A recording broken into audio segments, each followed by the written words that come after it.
예수님 이야기 11번째 시간입니다. 기적이 없는 이유라는 주제로 말씀을 나누겠습니다. 유명인들은 가는 곳마다 사람들을 몰고 다닙니다. 사실 예수님도 갈릴리 바다 가버나움에서 유명한 사람이었습니다. 꽤 많은 사람들이 예수님을 다니는 곳마다 따라다녔습니다. 우리가 지난주에 보았던 것처럼 예수님께서 죽은 소녀를 일으키신 기적을 우리는 봤습니다. 그 소녀를 살리기 위해서 가는 도중 수많은 사람들이 예수님 옷자락이라도 만져보기 위해 몰려들었습니다. 마가복음 5장 24절입니다.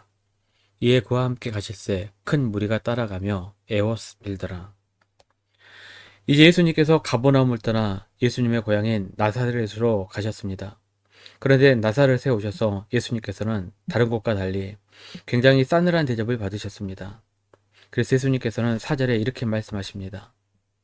예수께서 그들에게 이르시되 선지자가 자기 고향과 자기 친척과 자기 집 외에서는 존경을 받지 못함이 없느니라 하시며, 고향에서는 존경을 받지 못한다.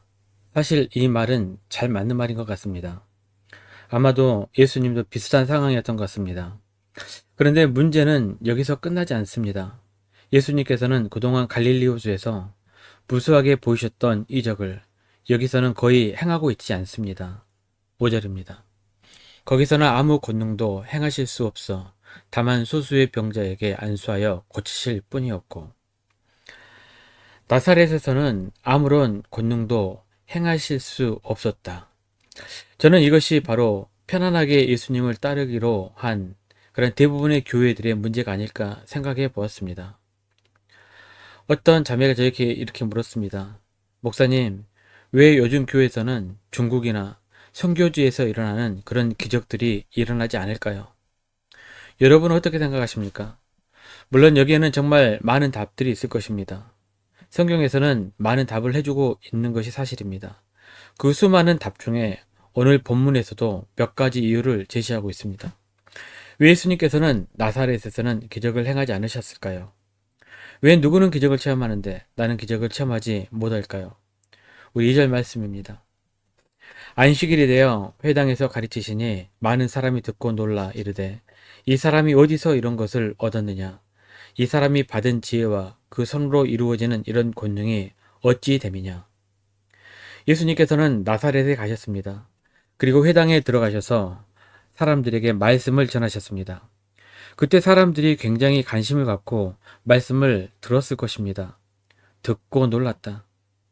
어디서 이런 것을 얻었을까? 지혜와 권능이 정말 대단하네. 이런 표현들이 오늘 본문에서 나옵니다. 굉장히 관심을 가지고 말씀을 들었다는 것을 볼 수 있습니다.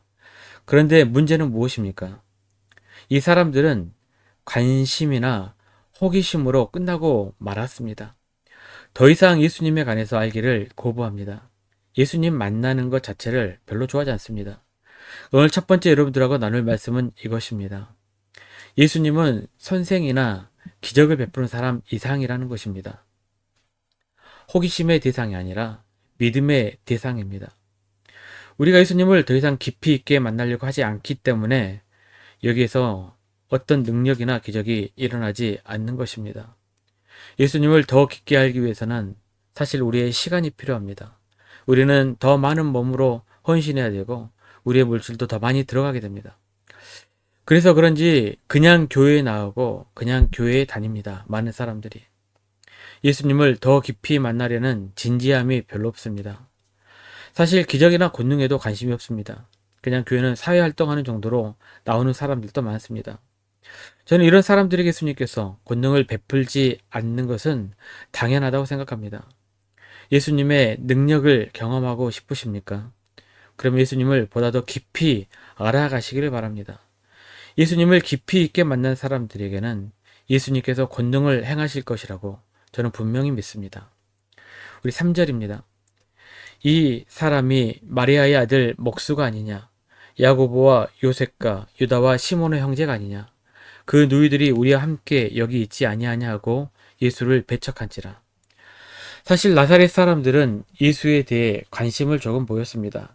그런데 그 관심이 거기서 끝나고 말았습니다. 이것이 문제였습니다. 왜 그들의 관심이 금방 사라져 버렸습니까?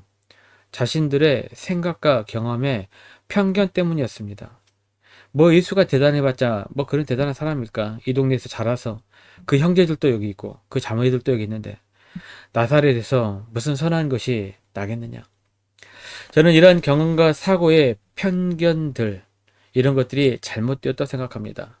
우리는 편견 때문에 예수님을 바라보는 것에서 종종 실패하게 됩니다. 믿음이 없는 사람들은 이런 말 합니다. 지금이 어떤 시대인데 이런 이야기를 믿냐? 이것도 사실 우리의 잘못된 편견입니다. 편견으로 예수님을 바라보기 때문에 그렇습니다.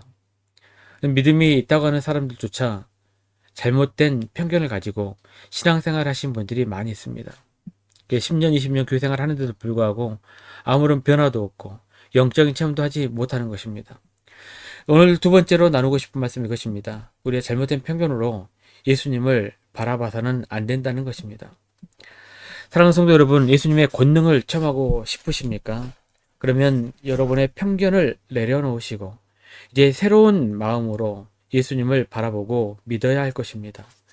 그때 예수님께서는 여러분에게 찾아오셔서 권능을 베푸실 것입니다. 우리 6절 말씀 보시겠습니다. 그들이 믿지 않음을 이상히 여기셨더라.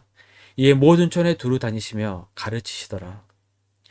나사렛 사람들이 예수님의 기적을 경험하지 못한 이유는 예수님을 믿지 않았기 때문이라고 말씀하고 있습니다. 우리가 정말 능력을 경험하기 위해서는 믿음을 가져야 합니다. 나사렛 사람들이 예수님의 말씀을 듣고 또한 기적을 보고도 믿지 않는 것을 보시고 이상하게 생각하셨습니다.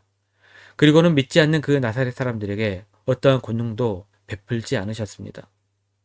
사실 믿음이란 그렇게 쉬운 것은 아닙니다. 제가 처음에 말씀드렸던 것처럼 왜 이곳에서는 중국이나 선교지처럼 큰 기적이 나타나지 않을까? 저는 그 질문에 이렇게 대답했습니다. 그 사람들은 죽기 살기로 믿습니다. 믿다가 잡히면 두들겨 맞는 것은 기본이고 죽기까지 합니다. 그런데도 믿습니다. 얼마 전에 제가 책을 한 권 읽었는데 어떤 크리스천이 신앙을 고부하다가 중국에서 있었던 일입니다. 신앙을 고부하지 않다가 기중기에 달려 10m 높이에 떨어뜨렸다고 합니다. 그래도 죽지 않자 다시 한번 떨어뜨려 죽였다고 합니다. 이런 죽어가는 모습을 보면서도 그래도 예수님을 믿는데 어떻게 거기에서 예수님께서 기적을 베풀지 않으시겠습니까? 목숨을 걸고 예수님을 믿는다면 사실 이 세상도 쉽게 변할 것입니다. 왜 우리가 세상의 빛과 소금이 되지 못하고 있습니까? 예수님을 제대로 믿지 않기 때문에 그렇습니다. 목숨을 걸고 예수님을 믿지 않기 때문에 그렇습니다. 목숨 건다는 것은 쉬운 일은 아닙니다. 여러분, 예수님의 권능을 정말 경험하고 싶습니까? 내가 변화되고 세상을 변화시키고 싶습니까? 그러면 목숨 걸고 예수님을 믿으시길 바랍니다. 그 믿는 바를 행동으로 옮기시길 바랍니다. 그래서 예수님께서 우리들이 행하시는 권능과 기적을 경험하시기를 주님의 이름으로 축원합니다.